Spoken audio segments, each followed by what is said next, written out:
వద్దు పరశురాం, నన్ను చంపొద్దు, నన్ను వదిలే పరశురాం, వదిలే పరశురాం, పరశురాం, నీ దండం పెట్ట పరశురాం, నన్ను వదిలే పరశురాం, ప్లీజ్, నన్ను చంపొద్దు, నన్ను వదిలే.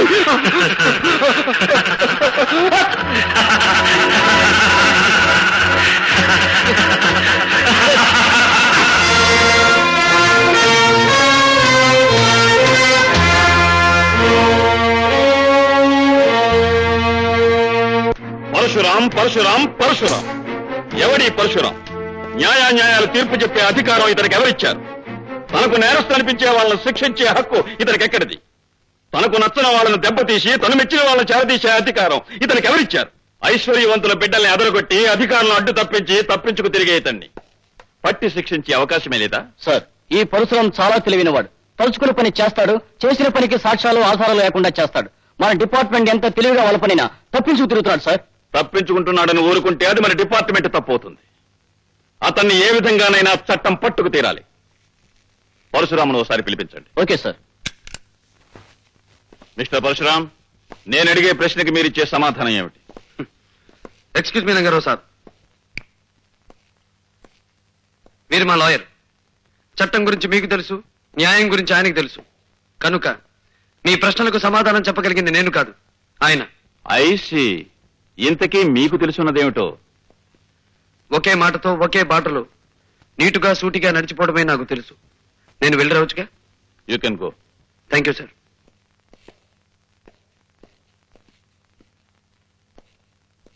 ఇన్స్పెక్టర్ శేఖర్ సార్, నువ్వన్నట్టు ఈ పరశురాం ఓ పట్టాన మనకి చిక్కే మనిషి కాడు. ఇతని కేసు హ్యాండిల్ చేయగలిగిన వాడు ఒక్కడే ఉన్నాడు. ఎవరు sir? Vizag police ASP mister Vijay. What? నేను వెంటనే బయలుదేరొస్తున్నాను. I will smash those bastards.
Mister Vijay, I'm proud of you. ప్రజల్లో పోలీస్ డిపార్ట్మెంట్ పరపతిని పరువుని పెంచి నీలాంటి పోలీస్ ఆఫీసర్ను చూసి గర్వపడుతున్నాను. నీ సాహసాన్ని గుర్తుగా మన డిపార్ట్మెంట్ తరపున నీకు బంగారు పతకాన్ని కానుగ్గా అందిస్తున్నాను. Thank you very much. ఈ బంగారు పతకం నా బాధ్యతని మరింత పెంచింది. బాధ్యత ఎంత పెరిగినా దాన్ని నువ్వు సక్రమంగా నిర్వర్తిస్తావనే నమ్మకం నాకుంది mister Vijay. Thank you sir. But one thing, ఇక నుంచి నీ విజయాలు వినటమే తప్ప చూసి ఆనందించే అవకాశం మాకు లేదు. అదేమిటి సార్? విజయ్, నిన్ను ట్రాన్స్ఫర్ మీద హైదరాబాద్ పంపమని సెంట్రల్ గవర్నమెంట్ నుంచి ప్రత్యేకమైన ఆర్డర్స్ వచ్చాయి. హైదరాబాద్ ట్రాన్స్ఫరా? అవును. ఎవరూ సాల్వ్ చేయలేని ఒక ముఖ్యమైన కేసు విషయంలో నిన్ను అక్కడికి పంపించమని అక్కడ మన డిపార్ట్మెంట్ నుంచి రిక్వెస్ట్ వచ్చింది. మిస్టర్ విజయ్, పేరుకు తగ్గట్టుగానే నువ్వు ఎక్కడికి వెళ్ళినా విజయం సాధిస్తావని ఆశిస్తూ సాధించాలని మనసారా కోరుకుంటున్నాను. Wish best of luck. Thank you sir. Lakshmi, అక్కడే ఒక క్షణం ఆగండి శ్రీవారు. శ్రీమతి గారి ఆజ్ఞ పాటించక తప్పదుగా. ఇంతకీ ఏమిటో కథ? అబ్బా, సరిగ్గా నిలబడండి. అది సరే గాని ఏమిటి కథ? ఏముంది, ఊరు వాడ మెచ్చుకున్నంత సాహసాలు చేసి ఎవరికి రాని మెడల్ సంపాదించారుగా. ఎవరి దృష్టి అయినా పడొచ్చు. Correct correct. ఎవరి దృష్టి అయినా నా మీద పడి నాకు దిష్టి తగలచ్చు. కానీ ఇలా హారతి పళ్ళం చుట్టూ తిప్పి దిష్టి తీయడం కంటే ఒక పవర్ఫుల్ పద్ధతిని ఈ మధ్యనే ఒక సన్యాసి కొత్తగా కనిపెట్టాడు. పవర్ఫుల్ పద్ధత? అవును. ఆ పద్ధతి అనుసరించి పొద్దున్న, మధ్యాహ్నం, సాయంత్రం, రాత్రి, అర్ధరాత్రి, వేకువజామున ఎప్పుడైనా సరే తీయచ్చు. అలా గనక దిష్టి తీస్తే ఎట్టి పరిస్థితుల్లోనూ దిష్టి తగలదు. ఏమిటండి అంత గొప్ప పద్ధతి? దానికి ఏం చేయాలంటారు? చెప్తాగా, పద. ఇలా కూర్చో. దా. కూర్చున్నావుగా, ఇప్పుడు నువ్వు కళ్ళు మూసుకోవాలి. కళ్ళు మూసుకున్నావుగా, ఇప్పుడు ఏం జరిగినా సరే కళ్ళు తెరవకూడదు. ఏమిటండి తలుపులు తెచ్చా ఉన్నాయి, ఎవరు చూస్తే సంబరపడతారు. ఇంటికెళ్ళి రిహార్సల్ చేసుకుంటారు. వాళ్ళు వీళ్ళని బట్టి టేకులు కూడా చేసుకుంటారు. సరేగాని నేను వెళ్ళి బయట తలిపేసి వస్తాను. ఏమిటండి హడావుడి? నీకు అద్భుతమైన విషయం చెప్పాలొచ్చాను. అసలు విషయం మర్చిపోయాను. మీకు ప్రమోషన్ మీద ట్రాన్స్ఫర్ అయింది. ఈ విషయం నేను చెప్పకుండా నీకెలా తెలిసిందబ్బా? గోల్డ్ మెడల్ బహుమతి పొందిన పోలీస్ ఆఫీసర్ పెళ్ళాన్ని మాత్రం పరిశోధన చేయలేనా? నా కోసం నువ్వు ఆఫీసుకు ఫోన్ చేస్తుంటావు. అక్కడ ఏ ఇన్స్పెక్టర్ నీకు ఈ వార్త చెప్పుంటాడు. గొప్ప కనిపెట్టారండి. ముందు ఈ విషయం మీ చెల్లితో చెప్పండి.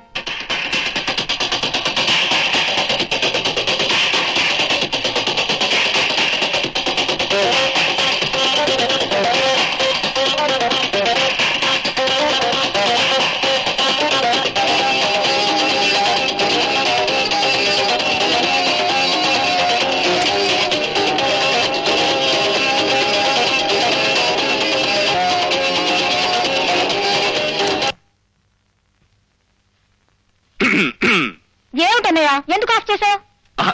నాకు తెలియకూడతాను చెల్లెమ్మా. రాత్రి పగలు ఈ టేప్ రికార్డర్ రెస్ట్ అనేది ఇవ్వకుండా మ్యూజిక్ పెట్టుకుంటావు కదా, నీకు విసుగనిపిస్తుంది? మ్యూజిక్ వింటవా? నేను కాలక్షేపానికి మ్యూజిక్ వింటూ కూర్చోలేదన్నయ్యా. మరేం చేస్తున్నావమ్మా? ఎక్సర్సైజ్ చేస్తున్నాను. ఎక్సర్సైజ్ 1 2 3 4. ఫ్యాంటాస్టిక్. ఈ ఎక్సర్సైజ్ కంటే మంచి ఎక్సర్సైజ్ ఇంకోటి చెప్పనా? ఒళ్ళు వంచి ఇంట్లో సామానంతా ప్యాక్ చేయడం. సామాన్లన్నీ ప్యాక్ చేయడమా? ఎందుకని? నాకు ట్రాన్స్ఫర్ అయింది కనుక మన ఇక్కడి నుంచి జెండా ఎత్తేస్తున్నాం. ఏ ఊరికన్నయ్యా? ఎక్కడికో విన్నావంటే ఎగిరి గంతేస్తాం. అబ్బా, నన్ను ఊరించుకు చెప్పు అన్నయ్యా. చెప్పు. ఎక్కడికి? హైదరాబాద్. హైదరాబాద్ వండర్ఫుల్. నిజంగా మా అన్నయ్య సో గ్రేట్. అన్నయ్య, ఇందాక ఉదయం చెప్పింది నీ సాహసానికి మెచ్చి నీ డిపార్ట్మెంట్ మళ్ళీ నీకు గోల్డ్ మెడల్ ఇచ్చిందటగా? కంగ్రాచులేషన్స్. ఇప్పుడున్న గోల్డ్ మెడల్స్ కాకుండా ఇంకా 100 1000 మెడల్స్ రావాలి. అవి తల నుంచి కాళ్ళ వరకు తగిలించుకోగా ఇంకా చోట్లేక మరికొన్ని మిగిలిపోవాలి. అవి ఈ చెల్లెమ్మ తగిలించుకోవాలి.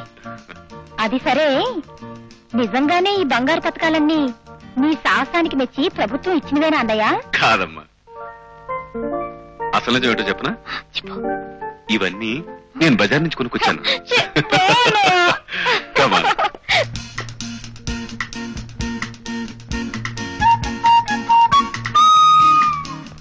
పంకజం, తీయటి నిద్రలో కనిపించే అందమైన స్వప్నం లాంటి అందగత్తె నాకు నచ్చింది. నా మనసు మెచ్చింది. పరశురాం బాబు, తమరికి మాయ ఉందో మంత్రం ఉందో తెలియదు గాని ఎవరు చెప్పకుండానే దాని పేరు స్వప్న అని చెప్పేశారు మీరు. కరిగిపోని ఈ స్వప్నాన్ని కలకాలం నా కళ్ళల్లో నిలుపుకోవాలనుకుంటున్నాను. అందుకని 50,000 ఇస్తాను. ఏమంటావు? నేను 60,000 ఇస్తాను. పోని 70,000, 80,000, 80,000, 80,000. ₹1,00,000 ఇస్తాను. ₹1,00,000? గురు, ఓ సలహా. వాడి ఊరికే పెద్ద పేరు మూసిన గోండా. వాడితో పోటీ పడితే కోటింగ్ ఇచ్చేయగలడు. ఏం పంకజం, ₹1,00,000 బేరం కుదిరినట్టేగా? బాబు గారు, తమరు బేరం ఆడినా సరసం ఆడినా కాదనే గుండె ఎవరుకుంది? మీరు సరే అంటే చాలు. సాయంత్రానికల్లా మా స్వప్నని మీ బంగ్లాకు పంపించేస్తాను. పంకజం, అందమైన కళ ఆనందమైన సమయంలో వస్తేనే అందం చందం. 4 రోజుల్లో రాబోయే నా పుట్టినరోజు నాటికి స్వప్న నా కానుకగా అందాలి.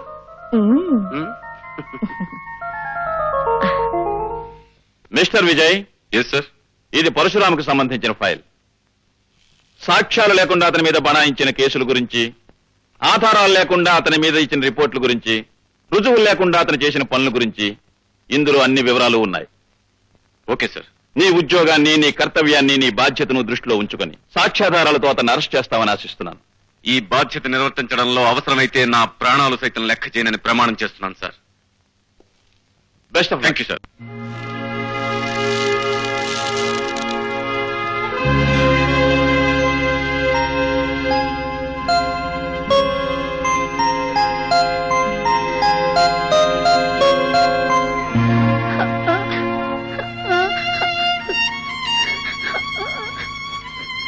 విజయ్, విజయ్,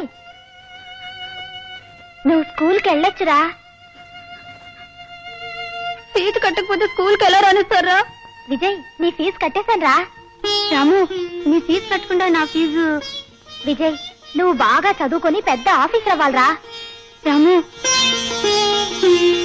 రాము,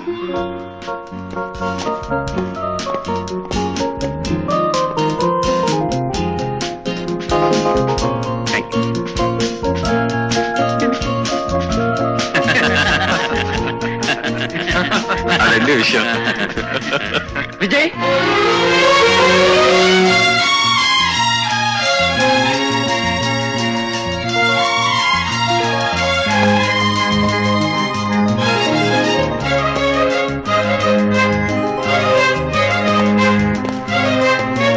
రాము, విజయ్, రాము, విజయ్, ఒరే రాము, విజయ్. రాము, చేతగాని హైదరాబాద్ పోలీస్ శాఖ నీ చేత నా చేతులకు సంఖ్యలు వేయించాలని వైజాగ్ నుంచి నిన్ను పిలిపించిందన్నమాట. ఆ విషయం నీకెలా తెలుసు? చట్టం నేరం కలిసి ఆడే ఈ చదరంగంలో మేం వేయబోయే ఎత్తు పోలీసులకి, పోలీసులు వేయబోయే ఎత్తు మాకు ముందుగానే తెలియడం మామూలే విజయ్. రాము, నా జీవితంలో ఎవరి వలన దేని వలన ఎదురుకాని కఠిన పరీక్ష ఇప్పుడు నీ వల్ల నాకు ఎదురవుతోంది. విజయ్, అవును, ఈ విజయ్ జీవితంలో స్నేహం చేసింది పేదరికంతో, చదువు సంఖ్యలతో, వృత్తి ధర్మంతో, ప్రాణానికి ప్రాణమైన ఈ పరశురాంతో. వీటిలో ఏ స్నేహం పెట్టని పరీక్ష ఇప్పుడు నీ స్నేహం నాకు పెడుతోంది పరశురాం. వ్యక్తిగతంగా నిన్ను కలుసుకున్నందుకు పొంగిపోయే నా మనసు వృత్తిపరంగా నిన్ను కలవాల్సిన రోజు తలుచుకుని కృంగిపోతోంది. మై డియర్ విజయ్, ఊహించని మలుపులు తిరగడమే జీవితానికి ఉన్న ప్రత్యేకత. అందుకే అనుకుని విధంగా నువ్వు న్యాయం తరఫున మనిషివయ్యావు, నేను నేరం తరఫున మనిషినయ్యాను. రాము, ఎందుకు ఎందుకు నువ్వు అలాంటి దారిలో అడుగు పెట్టావు? విధి, పరిస్థితులు, పాపిష్టి మనుషులు కలిసి పగబట్టినప్పుడు మనిషి తప్పనిసరిగా తప్పటడుగు వేయాల్సిన పరిస్థితి వస్తుంది. అలా ఒకసారి వేసిన అడుగు అతన్ని సంఘం నుంచి, చట్టం నుంచి, ఆత్మీయుల నుంచి, అనుబంధం నుంచి దూరంగా తీసుకువెళ్ళిపోతుంది. పద్మవ్యూహంలో అడుగు పెట్టిన అభిమన్యుడిలా పోరాటం తప్ప వెనక్కి వచ్చే అవకాశమే నాకు లేదు విజయ్. రాము, నువ్వు వెళ్లే దారిలో నువ్వు చేరే గమ్యం ఏమిటో నీకు తెలుసా? ఈ కత్తుల బాటలోకి అడుగు పెట్టిన రోజునే తెలుసు సంఖ్యలు, చెరసాల నా కోసం ఎదురు చూస్తూ ఉంటాయని. అంతేకాదు, నీకు ఆ సంఖ్యలు వేయాల్సిన వాడిని నేనే కావచ్చు. అంతకంటే నాకు ఆనందమేముంది, అదృష్టమేముంది? నాకు సంఖ్యలు తగిలించినందుకు ప్రభుత్వం నీకు బంగారు పథకం తగిలించిన రోజు అందరికంటే ఆనందించేవాడిని నేనే విజయ్, నేనే. కానీ ఆ రోజు అందరికంటే ఎక్కువ కుమిలిపోయేవాడిని నేనే రాము. ఎందుకో తెలుసా? పసితనంలో నాకంటే చిన్నవాడిపోయిన నువ్వు బరువులు మోసి, బళ్ళు తోసి, రూపాయి రూపాయి పోగు చేసి నా పరీక్షలకు ఫీజు కట్టి నన్ను చదివించావు. ఆనాటి నీ కష్టమే ఈ రోజు నా కాకి యూనిఫామ్ కట్టబెట్టింది. ఆ రోజు నీ శ్రమే ఈ రోజు నన్ను ఇంత ఆఫీసర్ని చేసింది. నేను నువ్వు వెలిగించిన దీపాన్ని రాము, నువ్వు వెలిగించిన దీపాన్ని. అందుకే నీ మీద నాకు స్వాతంత్రం ఉందని నమ్ముతూ నిన్నొక మాట అడుగుతా విజయ్. అదేమిటో తెలుసా? నా కష్టంతో నీకు కానుకగా అందించిన వృత్తికి, ఉద్యోగానికి ఏనాడు నువ్వు అన్యాయం చేయకూడదు. అంతేకాదు, ఏ సమస్య వచ్చినా, ఏ పరీక్ష వచ్చినా నీ బాధ్యతను నువ్వు నిర్వర్తించాలి. అలానే నాకు మాటి విజయ్, మాటి. తప్పకుండా నీకిచ్చిన ఈ మాట నిలబెట్టుకుంటాను. లక్ష్మి, ఈ రోజు నాకెంతో ఆనందంగా ఉంది.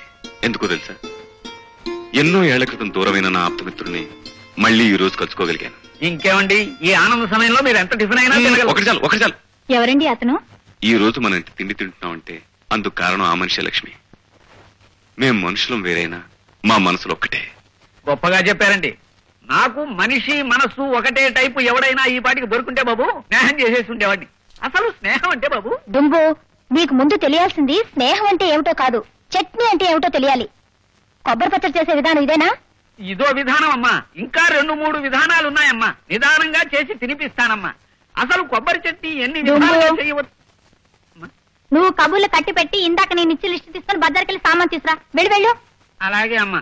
ఆ ఉపాహారంలో ఉప్పు కారం ఎక్కువైనాయని వదిలేయకండి. అవి తుంబు. పెడుతున్నాను. దుఃఖమా ఇంకో 2 దోశలే. వచ్చావా మావా?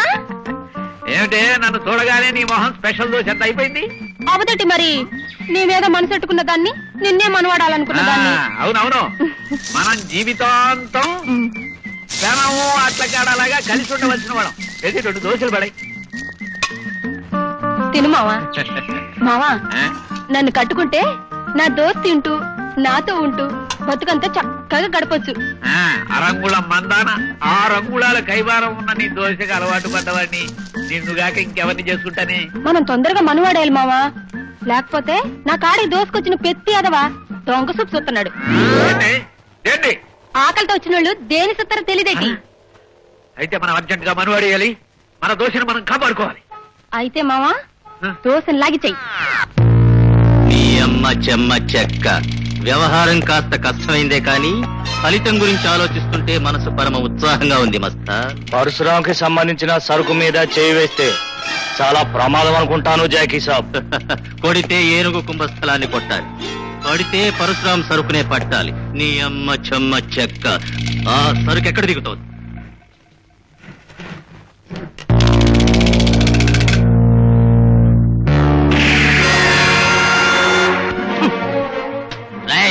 నీ అమ్మ చెమ్మ చెక్క. కదిలారంటే తలకాయలన్నీ పుచ్చకాయల్లా పేలిపోతాయి. రై పీటర్ బాస్, ఆ మిగిలిన సరుకంతా లారీలో లోడ్ చేయించి మన స్థావరానికి చేర్పించు. Okay boss. రై వెళ్ళి మీ పరశురాం దగ్గర చెప్పుకోండ్రా. రాజాలా వచ్చి మీ సరుకంతా దోచుకుపోయింది ద గ్రేట్ జాకీ అని. చాలా కాలం తర్వాత ఇవాళ పాత రోజులు మరీ మరీ గుర్తొస్తున్నాయి. ఎందుకో తెలుసా? ఎందుకు బాస్?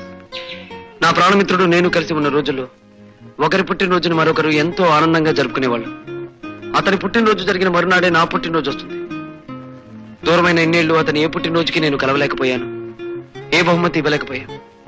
కానీ ఈసారి అతని పుట్టినరోజుకి నేను ఒక అద్భుతమైన కానుకనివ్వాలనుకుంటున్నాను. అదేమిటో తెలుసా? ఏమిటి బాస్? ఈ నగరంలో కల్లా నేరస్తుడనే ముద్రపడిన ఆ జాకీని సాక్ష్యాధారాలతో నా విజయ్కి కానుకగా అందిస్తాను.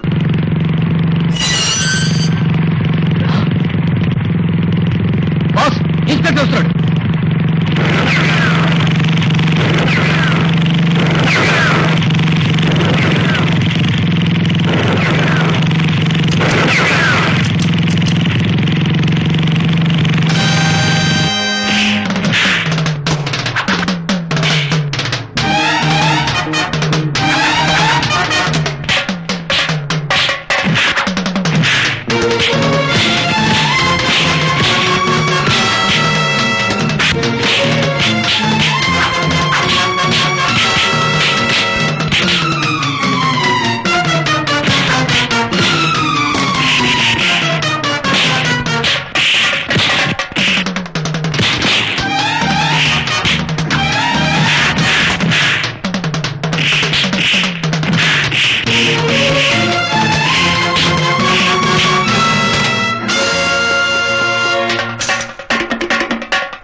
Congratulations mister Vijay.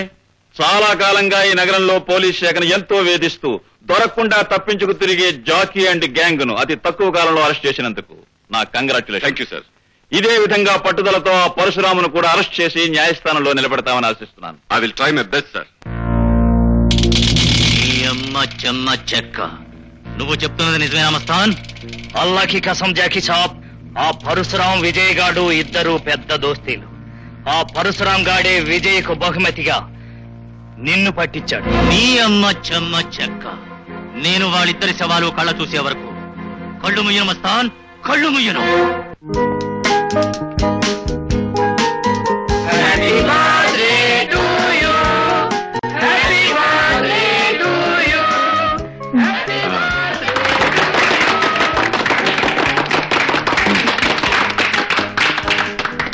మీ వదిన క్యాండిల్స్ ఎక్కువ పెట్టేసిందమ్మా. 4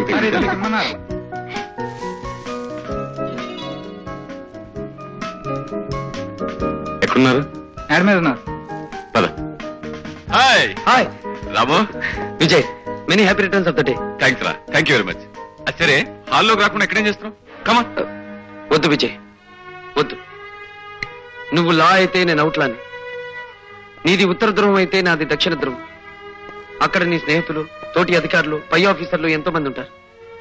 వాళ్ళ మధ్యకి నీ స్నేహితుడిగా నేను రావడం నీకు మంచిది కాదు, నాకు మంచిది కాదు. ఏమంటావు? It's all right. నీ ఇష్టం. కేక్ తీసుకొస్తానండి. వద్దు విజయ్, ఏం వద్దు. నాకు చిన్న కోరిక ఉంది, తీరుస్తావా? అదేమిటో చెప్పు రాము. మహాలక్ష్మిలా కనిపించే చెల్లెమ్మ ఒక తీయటి పాట పాడితే వినాలనుంది. నా కోరిక తీరుస్తావా విజయ్? తప్పకుండా లక్ష్మిని పాడమంటాను. ఫ్రెండ్స్ అండ్ వెల్ విషర్స్, నా పుట్టినరోజు సందర్భంగా మా శ్రీమతి ఒక పాట పాడి మిమ్మల్ని అందరినీ ఆనందింపజేస్తుంది. పాటలు వచ్చండి. పర్వాలేదు, ఏదో పాట పాడు. వద్దండి ప్లీజ్, అది నా పాడాలి ప్లీజ్. తప్పదు. ఇదిగో.